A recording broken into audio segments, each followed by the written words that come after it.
jua-jua menjua-jua.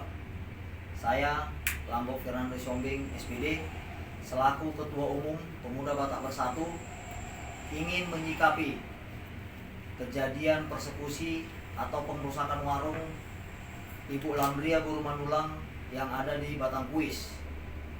Kami meminta kepada Kepolisian Sumatera Utara, yaitu Bapak Kapolda Irjen Martuani Sormin, untuk segera melakukan tindakan hukum yang seadil-adilnya, segera menangkap pelaku, karena kami tahu pelaku adalah oknum yang mengatasnamakan organisasi tertentu yang tidak mewakili agama tertentu. Jadi kami dari Pemuda Batak Bersatu tidak ingin kasus ini menjadi kasus SARA, tidak ingin kasus ini menjadi kasus perselisihan antar kelompok.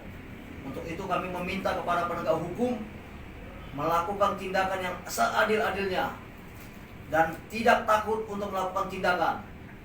Jadi kami juga selaku pimpinan Dewan Pusat Pemuda Batak Bersatu meminta kepada seluruh jajaran, baik mulai dari tingkat DPP, DPD, DPC sampai ke PAC, untuk seluruh anggota menahan diri, menenangkan diri dalam kasus ini, karena kita tahu saat ini adalah bulan suci Ramadan.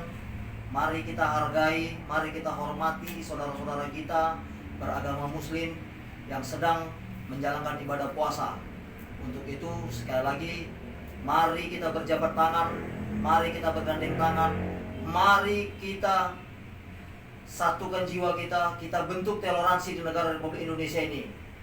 Pemuda Batak Bersatu, satu rasa, satu jiwa. NKRI, harga mati.